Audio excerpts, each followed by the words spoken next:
Husband asked for a paternity test. After that, our relationship struggled. The husband asked for a paternity test on our 5-month-old baby, and now our marriage is struggling. I, 28F, have been married to my husband, 30M, for 2 years. His family is pretty wealthy, but mine is not. My husband makes more than enough money for us to be comfortable without needing anything from anyone, including family. I have a decent job and I'm working on getting my master's degree, which his family is paying for since I don't have the extra money and neither do mine. His family is very charitable, while my family has not been there for me in the past. So, long story short, my husband and his family did not assume that we would have to ask anyone for money to pay for my degree. I'm not expecting it, but I'm grateful they are willing to help. Last December, I gave birth to our son, a baby that we planned to have. I was in labor for 52 hours, and when my son was born, he was laid on my chest, and my husband and I were both in absolute awe. I did not expect, and I doubt I will ever get, that feeling again. It was amazing, and I will cherish it. However, my husband soon left my side to go to his family and let them know we had the baby. I remember being upset about him leaving because we were going to do skin-to-skin bonding while I pumped, but I got over it and enjoyed my time with the baby, even though I felt like I was being completely ignored aside from occasional glances. I guess maybe this is why our relationship is so messed up right now. When he came back, I asked where my family was since both of my parents had said they would be present for the birth. But I was so out of it from exhaustion and drugs that I didn't know if they were actually there or not. He informed me that neither of them had shown up, and he picked up the phone to call my mother to see what the hell was going on. I honestly don't remember what she said, but I do know that she was very unremorseful about me having had the baby and about blowing up her phone to express how horrible I thought she was. She had monitored my fundal height and sent me messages complaining about things, saying she was too busy, etc., in the months leading up to my labor, so there was no excuse for her to just not show up. My husband ended the call and told me that my mother essentially said, "That's nice, but she has X, Y, and Z to do, so good luck early and I'll show up later," or maybe not at all. He was very upset because I had been complaining about this exact same behavior my whole life, and he felt that they were treating me badly, even though I was willing to overlook it. During his family's time of need a few years ago, his family had all supported each other and had refused to let each other go through things alone. He said it wasn't okay for my family to just ignore me like I didn't matter, especially since I was in labor, exhausted, in pain, and frightened, as it was my first time experiencing anything like this, and he knew that. I was grateful for him standing up for me, but I also kind of expected him to be in the waiting room with his family, and I knew and accepted that my parents were likely not going to show up, as that was typical. We both knew that they didn't care about me, which is why it was so shocking that they had wanted to be involved with the pregnancy and seemed to care about me for a while. Afterward, while we were both in the hospital, he took out his phone and texted a number that was not in his contacts. My husband's sister has 2 children from 2 different men, a 2-year-old and a 1-year-old. Both children have known fathers, and I remembered the last time he had seen the second child's father, he and the other child's father had been sitting down together while my husband was playing video games. I assumed that the man was just the child's father and didn't think anything of it. But when my husband texted the number, the other father replied as if it were him, and my husband started texting that man in a very unusual manner. I was very shocked, to say the least, by what was going on. I asked if his sister had cheated on either man or if either of her children were illegitimate, which they were not. He confirmed they were. I wanted to know what was going on, so he showed me. Apparently, he was inviting the man out for drinks and letting him know that he would need to start seeing his children openly because now that we have our own child. Having to explain why some children get certain things and others do not is going to become a major issue since we planned on giving all of our kids real traits, as we wanted a big family. Only one of his sister's children has his last name, which is why he was reaching out to the other child's father. I asked why he was doing all of this right now while at the hospital, and he pointed out that it would be a lot more difficult for me to accuse him of cheating while I was half dead with blood everywhere and needles in my arms than at home. I was offended, to say the least, that he anticipated that I would accuse him of cheating while I was at the hospital having a baby, but nothing really happened, and we moved on from it. We both agreed that we could understand why his sister acted the way she did, because their mother had let their sister walk all over her and ruin some of my husband's big moments in life, almost like my parents, except that his sister is a few years older than him. So, out of sheer malice and a feeling of needing to make our victory a loss for her, we broke off our engagements because they were so intertwined. He was trying to stop her from ruining mine because it was a very important moment for me and my most significant victory over our parents. I proposed to him in a way that was not normal for this area, in a very public place, and it became a dramatic victory moment for me. However, out of sheer malice and a need to make our victory a loss for her, she actually ruined my moment and got him to break up with me by informing me that I had lost my scholarship. She knew that his engagement was going to be at the same time and place with a very similar style, using a jewelry box with shells, and he was going to do it on his knees, just like I had, because he liked how I had done it. She knew that it would take away from mine. I was upset that this happened because she told him he would need to pay for the wedding, and he didn't have the heart to tell her that he was paying for the wedding because I would not allow it. But instead of trying to fix the situation and admitting that he owed me and treating me like an equal, he tried to maintain the illusion that he was my knight in shining armor and let me plan whatever I wanted while sending the money to her. We explained this to everyone else in the family to save face. Since then, his relationship with their mother and his sister has soured, and they have had no contact outside of court, and I was made aware of everything that happened. During the pregnancy, my hormones were insane, and this would be the only time that their mother reached out to me, although she didn't give a shit about me or my family.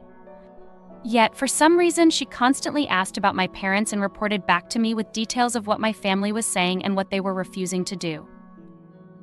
We knew that our son was going to carry our family name, but we didn't know if we were going to use our last names on his birth certificate and wanted both of his grandmothers to know, which is why she cared about us.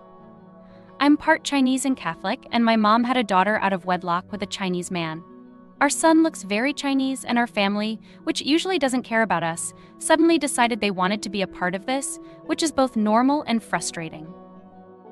So, whenever I was upset with what my parents were doing, I was able to basically give his mother the middle finger by saying that she didn't care about me, or asking her to leave me alone because she didn't actually care about me, or what happened, she was just meddling. Afterward, he told me that he didn't think the baby looked like him. He hadn't known that this was likely to happen because, in his head, I was going to have a little blonde baby, considering that when he was growing up, his parents had blonde hair that they eventually dyed brown. However, the baby came out with black-brown hair, dark brown eyes, and olive skin. I think he looked like me, but I was just happy that I had actually carried him, so there wouldn't be any confusion in my mind. He asked me if I had been doing anything differently, and I told him that I had been doing the same things that I had done when I was pregnant with our daughter, who looks like me. He informed me that he wanted a paternity test, so I agreed because, in my mind, there was no possible way that I could lose. My husband was in control of the money being spent.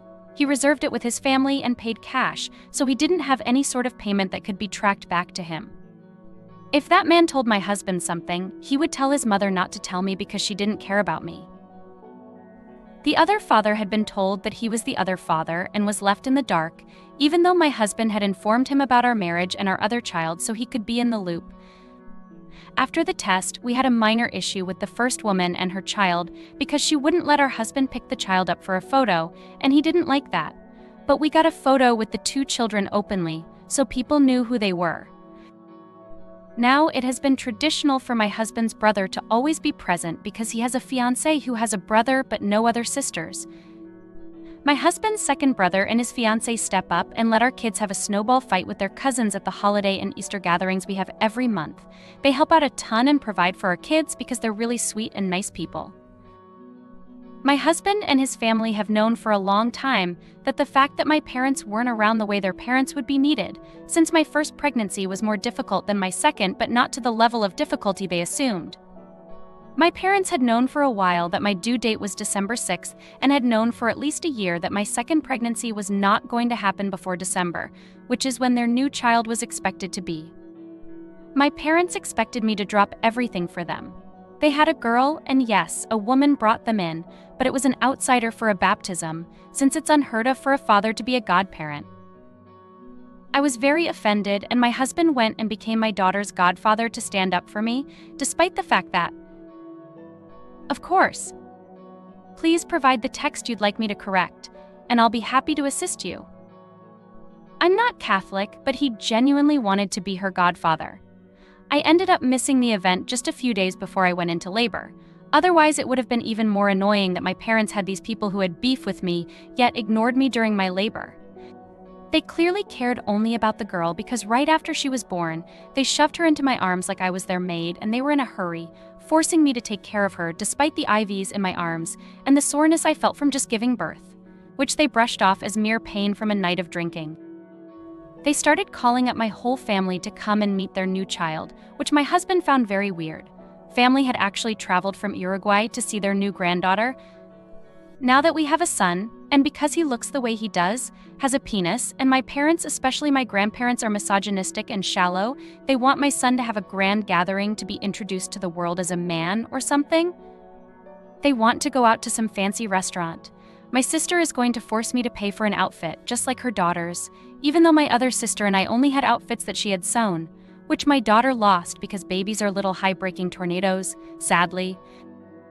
My mother had the nerve to ask if, now that I had a son, I would even have a problem with things.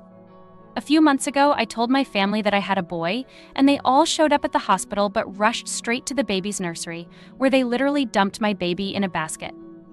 They started taking off his clothes to photograph him in all kinds of formal outfits, baby debut outfits and all that.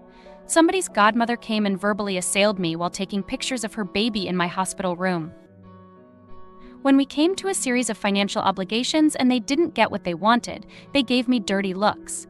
Shortly after I got back, my parents were helping someone else's baby and ignoring mine as if they had struck some pre-existing deal.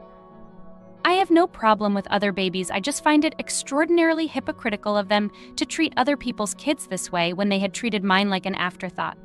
My husband noticed it and commented on how other people were giving me dirty looks, but they were behaving like this.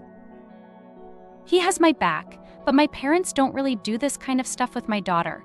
They want to do a ceremony for the boy because her husband's family had a similar event for theirs. I told them that I was uncomfortable, and they responded by treating me badly. The entire situation was humiliating and disgusting, and I asked them not to go through with it. That made them so angry that they didn't contact me at all while I was in labor, and even once I got home, only my mother and my second sister, who never sticks to her promises, reached out. Since first child and marriage announcements are all public, my husband's family promptly ignored all invites and false promises. They had flown in people from Uruguay for gifts for the girl, but they literally gave my husband and me nothing. Even the guests apologized to us. I gave birth to their granddaughter, ran around with her nonstop, and took care of her, but when I needed help, their hypocritical, maltreatment, and gender-laden misconduct became so evident. They acted the same way with their other daughter's children. So, as far as I'm concerned, my husband's forehead is my boy's first and only godfather, and we're going to take a picture with our son, my daughter, and my husband's siblings' kids every year in a christening outfit, shoes, jewelry, etc., and at least one bag to celebrate. We'll photograph it from then on, because such important life events won't be overshadowed by their false appearances. I just don't care anymore. I adapted to almost no contact with my family during finals, holidays, etc. Because they are this way. They have never sent me money as long as I can remember, and when I took care of all my needs with money from work that I started earning at 15, they never showed up for birthdays unless my husband organized something. I've told them a million times to stop pretending and thinking about my husband and trying to use these 4 instances in my life to recreate something that never was. He was pleasant, open, and accommodating to them, but they looked past him and focused on me. They played with my husband and the kids, took photos, and met with other family members or his friends. My parents are notorious for coming over and overstaying when they see something like food designated for guests, while sending my grandparents to ask us for money. But at this point, too, we won't need them for anything, and we would be very happy if they didn't show up and also didn't talk about it. They don't even have to move anywhere without assistance, and would be entirely stimulated by their own age and ability. At the gathering, my son mostly slept, and when he wasn't sleeping, my sister appeared, bashed my daughter, yanked him away, took off his diaper, humiliated me, and took nervous pictures that sounded more like portraits. She shoved his foot-stuffed shoes onto him, causing him to soil everything, and she pressed her face into the book as she further molted, and I couldn't stop her. My mother's sister gave my son cash, while my sister handed cash to my daughter along with a heavily farmed, colossal dress and shoes, humiliating her for the occasion. All my daughter could retort was that she could walk to the bathroom in those shoes, stuffing them before feeding her and posing for photos. I've had enough, even at the best of times, and mentally and emotionally, it's now worse. After how she behaved with my son, I'm truly angry. She even asked my husband, as I was feeling unwell, for his shoes and pajamas, wanting whatever he had just because he had taken off his shoes before being laid down. I have polycystic ovaries, so my husband was grinding his teeth this morning, making faint pleas as she was happily enjoying herself, which no one else did, and it made me feel overwhelmed. My parents are notorious for coming over and overstaying, especially when they see food meant for guests. They would send my grandparents to ask for money. But at this point, too, we won't need them for anything, and we would be very happy if they didn't show up or even keep an eye on us.